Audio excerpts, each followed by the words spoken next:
Hello प्यारे बच्चों। उम्मीद है आप सभी लोग अच्छे होंगे। और आज मैं लेकर के आया हूं आपके लिए करंट इलेक्ट्रिसिटी का बचा हुआ पोर्शन, और ये काफ़ी इम्पोर्टेंट है। चलिए देखते हैं, ज़रा ध्यान से देखिएगा। ठीक है, करंट इलेक्ट्रिसिटी में, और इसमें एक टॉपिक बच रहा था रेजिस्टेंस और रजिस्टिविटी का। तो वो ज़रा मैं आप लोगों को बढ़िया से समझाता हूँ कि रेजिस्टेंस जो है ना और रजिस्टिविटी एक दूसरे से कैसे रिलेटेड है। ठीक है, रेजिस्टेंस क्या होता है ये मैंने आपको बता दिया था, और आगे ज़रा समझते हैं, ध्यान से देखिएगा। जैसे मान लीजिए कि ये आपका कोई एक कंडक्टर है, ठीक है, ये आपका एक वायर है सपोज दैट।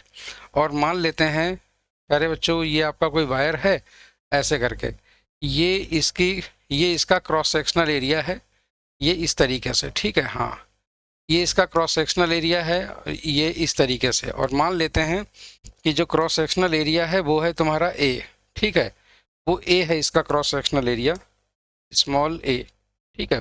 और इसकी जो लेंथ है वो है एल। और मान लेते हैं कि जो इसका रेजिस्टेंस है वो है तुम्हारा आर, ठीक। अच्छा, अब क्या होता है कि मान लेते हैं कि जैसे अगर हम इस तार को, ये जो वायर है, इसे हम खींच देते हैं, ठीक है। अगर हम इसे खींच देते हैं इस तरीके से ऐसे करके, फॉर एग्जाम्पल ऐसे करके, जब हम इसे खींचेंगे तो ऑब्वियस सी बात है कि ये पतला हो जाएगा और ये इस तरीके से लंबाई बढ़ जाएगी। आप एक बात सोचिए कि अगर इसमें इस तरीके से 1 2 3 4 5, या प्लीज 4 मान लेते हैं, 4, ठीक है। ये तुम्हारा 1 ऐसे करके, 2, और ये तुम्हारा 3, ये मान लेते हैं 12 एटम्स हैं जो इसके अंदर हैं, ठीक है, 12 एटम्स। खींच दिया है तो भी तो 12 ही रहेंगे, ऐसा तो है नहीं कि एटम्स की संख्या बढ़ जाएगी लंबाई के साथ, वो तो उतने ही रहेंगे। चलिए, अब ये इसमें टोटल ऐसे 2 लेयर इसकी एटम्स की इस तरीके से शिफ्ट हो जाएगी ऐसे करके, ठीक है ना। ये यहाँ पर ऐसे करके आ गए, ठीक है। अच्छा, अब इसकी देखो, अब वायर की लंबाई बढ़ चुकी है पहले के मुकाबले, ठीक है। प्यारे बच्चों, पहले एक इलेक्ट्रॉन इस तरीके से यहाँ से एंट्री करता था, तो मैंने आप लोगों को बताया था कि जब ये इलेक्ट्रॉन इस वायर के अंदर जाएगा, जब ये इलेक्ट्रॉन इस वायर के अंदर जाएगा इस तरीके से, तो ये ऑब्वियस सी बात है, कि ये हर आइटम से टकराते हुए जाएगा, ठीक है ना। हाँ, ये हर आइटम से टकराते हुए आगे की तरफ जाएगा, और यहाँ पर इस तरीके से ये हर आइटम से टकराएगा, और इसके रास्ते में जितने भी आइटम आएंगे हर उससे टकराएगा और वहाँ पर हीट पैदा करेगा, है ना। दूसरी चीज़ कि इनसे जब हीट पैदा होगी तो हम लोग ये भी कह सकते हैं कि ये वाले जो एटम्स हैं ये इस इलेक्ट्रॉन के रास्ते में हिंड्रेंस क्रिएट करते हैं, अवरोध पैदा करते हैं। इसीलिए यहाँ रेजिस्टेंस जो मिलेगा इस इलेक्ट्रॉन को, वो 4 एटम्स के टकराने के कारण मिलेगा। मगर ज़रा सोचो कि अब हमने तार को खींचा, अब ये इलेक्ट्रॉन यहाँ से अगर अंदर एंट्री करेगा तो ये अब ये कितनों से टकराएगा, अब ये इतनों से टकराते हुए जाएगा यहाँ से, ठीक है ना। कितने रास्ते में मिलेंगे, 6 लोग मिलेंगे। तो पहले के मुकाबले इसका रेजिस्टेंस पहले से अब बढ़ चुका है, अब ये 6 आइटम्स से टकरा रहा है, ठीक है ना। तो इस तरीके से लंबाई बढ़ने पर रेजिस्टेंस बढ़ता है, ठीक है ना।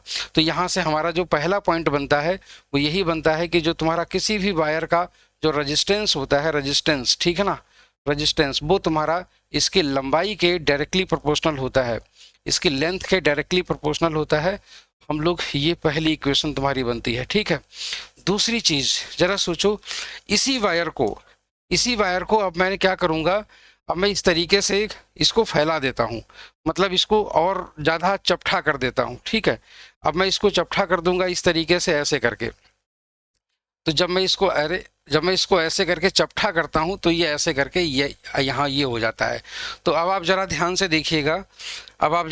देखिएगा, ये, अरे हाँ, मान लेते हैं 1 2 और ये 3, और इस तरीके से 2 और ये 3 और ये तुम्हारी 4 रो यहाँ पर एटम्स की बन के यहाँ पर पूरी फिट हो जाती है। ठीक है, अच्छा आइटम्स तो उतने ही रहेंगे क्योंकि हमने तार को खींचा है, मटेरियल थोड़ी ना बढ़ाया है, तो हमने इसको पिचका दिया तो अब आप देखेंगे अब ये जो इलेक्ट्रॉन इस पे रास्ते पर एंट्री करेगा तो कितने आइटम्स इसको मिलेंगे, अब इसको मात्र 3 आइटम इसको रास्ते में मिलेंगे। तो इसको जो हिंड्रेंस मिलेगा, जो अवरोध मिलेगा, वो 3 आइटम से टकराने के कारण मिलेगा। तो यहाँ पर और उसमें क्या अंतर है, इसमें और उसमें बस यही अंतर है कि यहाँ पर आप देख सकते हैं, यहाँ पर आप देख सकते हैं कि जो क्रॉस सेक्शनल एरिया है वो तुम्हारा पहले के मुकाबले क्या हो चुका है, बढ़ चुका है, जबकि यहाँ पर लंबाई बढ़ी थी और यहाँ पर क्रॉस सेक्शनल एरिया। तो इस तरीके से यहाँ पर जो क्रॉस सेक्शनल एरिया है उसके बढ़ जाने से रेजिस्टेंस कम हो गया है। ठीक है, तो इसीलिए हम लोग जो लिखेंगे रेजिस्टेंस डायरेक्टली प्रोपोर्शनल होता है 1 अपॉन क्रॉस सेक्शनल एरिया के। ठीक है ना, हाँ, तो हम लोग यहाँ पर लिखते हैं क्रॉस सेक्शनल एरिया। ठीक है, cross sectional area, cross sectional area. ठीक है ना, अच्छा तो ये हमारे पास में 2 फैक्टर आ जाते हैं जिन पर इस तरीके से डिपेंड करता है। तो यहाँ पर जो पहला और जो दूसरा पॉइंट जो हमारा बनता है, तो हम लोग यहाँ से ये लिखेंगे कि जो रेजिस्टेंस है तुम्हारा, रेजिस्टेंस, ठीक है ना, हाँ, resistance is directly proportional to length, resistance is directly proportional to length upon cross sectional area, length upon cross sectional area. ठीक, अब R proportional to L upon A है ये। ठीक है, इसी को हम लोग जब प्रोपोर्शनैलिटी का साइन हटाते हैं तो हमारे पास में एक कांस्टेंट आ जाता है रो, और लिखते हैं रो इंटू L अपॉन A। यहाँ से एक फॉर्मूला डेवलप होता है तुम्हारा R equals to rho into L upon A।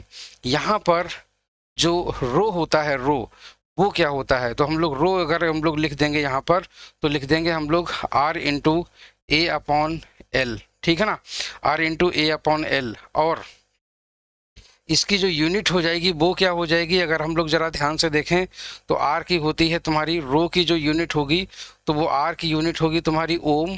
ठीक है ना, ओम मल्टीप्लाइड बाय, और ये तुम्हारी इसकी यूनिट हो जाएगी मीटर स्क्वायर। ठीक है ना, हाँ, मीटर स्क्वायर अपॉन मीटर। ठीक है ना, तो यहाँ से 1 मीटर से 1 मीटर तुम्हारा कैंसिल हो गया, 1 मीटर से 1 मीटर तुम्हारा कैंसिल, तो यूनिट बन गई तुम्हारी क्या, ओम metre.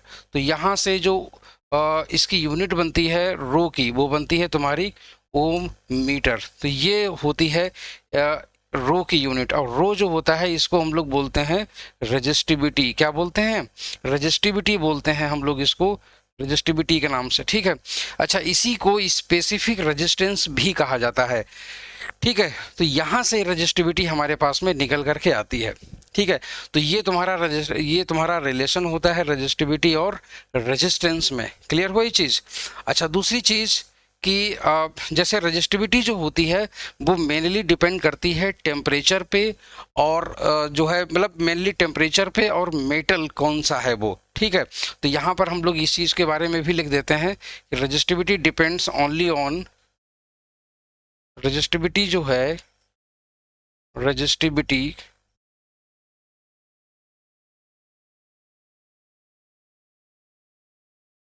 Depends only on, resistivity depends only on temperature and nature of metal, nature of metal। ठीक, तो ये इन चीज़ों पर डिपेंड करती है रेजिस्टिविटी। ठीक है ना, देखिए टेम्परेचर अगर आप बढ़ाते हो तो ये जो एटम्स होते हैं ना, ये अपनी जगह पर वाइब्रेट करने लगते हैं, जिसकी वजह से ये जो इलेक्ट्रॉन होते हैं उनके फ्लो में हिंड्रेंस क्रिएट होता है। जब इनके फ्लो में हिंड्रेंस क्रिएट होता है तब रेजिस्टेंस ज़्यादा ऑफर होता है, इसीलिए टेम्परेचर बढ़ाने पर रेजिस्टेंस बढ़ता है। ठीक है ना, तो यहाँ पर हम लोग ये भी चीज़ यहाँ पर लिख देते हैं, on increasing temperature resistance increases.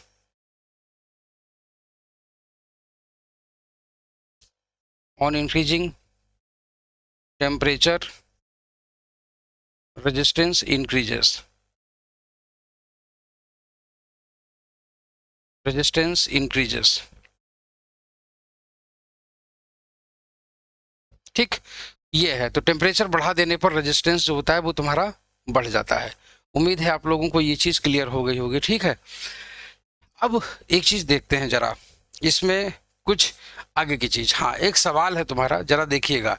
एक सिलेंड्रिकल वायर है, सिलेंड्रिकल वायर जैसे अभी हम लोगों ने लिया था, सिलेंड्रिकल वायर है इस तरीके से, ठीक है, सिलेंड्रिकल वायर है और इसका जो क्रॉस सेक्शनल एरिया है, इसका जो क्रॉस सेक्शनल एरिया है ए बराबर, ठीक है, वो है तुम्हारा, वो है 2 सेंटीमीटर स्क्वायर, ठीक है ना, 2 सेंटीमीटर स्क्वायर, ठीक है।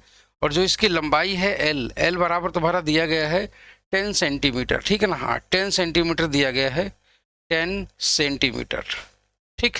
अच्छा, दूसरी चीज़ कह रहा है कि इसका जो रेजिस्टेंस है वो तुम्हारा दिया गया है, रेजिस्टेंस, हाँ लंबाई के तरफ जो इसका रेजिस्टेंस है आर, तो इसका जो रेजिस्टेंस है वो तुम्हारा दिया गया है 10 ओम, नहीं सॉरी 20 ओम दिया गया है, ठीक है ना, 20 ओम।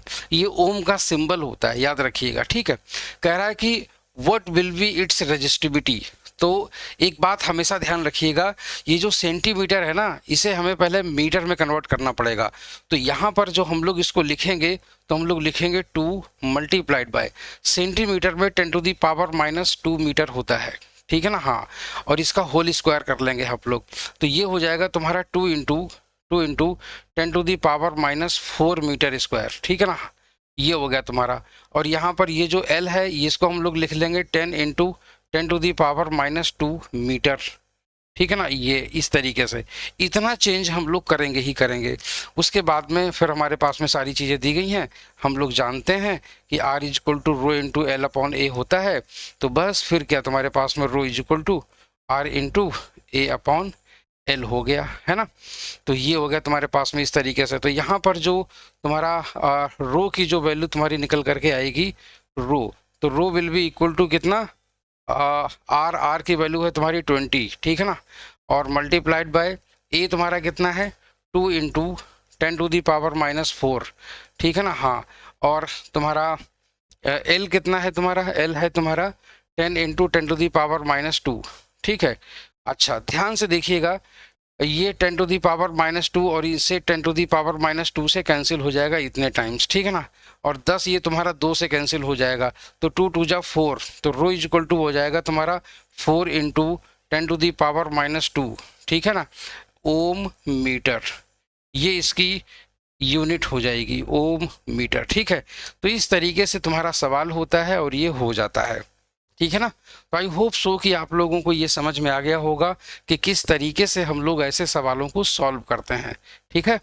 तो आई होप सो कि ये चीज़ें आप लोगों को क्लियर हो गई होंगी, ठीक है। अच्छा, दूसरी चीज़, तो इस वीडियो में हम लोगों ने क्या सीखा कि किस तरीके से रेजिस्टिविटी और रेजिस्टेंस तुम्हारे एक दूसरे से कनेक्टेड होते हैं। क्लियर हो ये चीज़ें। तो अगले वीडियो में मैं लेकर के आऊँगा आपके लिए कि रेजिस्टेंसेस को कितने तरीके से ऐड करते हैं, कॉम्बिनेशन ऑफ इलेक्ट्रिक रेजिस्टेंसेस, ठीक है ना। तो इस वीडियो को ज़्यादा से ज़्यादा देखिए, शेयर करिए अपने दोस्तों के बीच में। Thank you so much.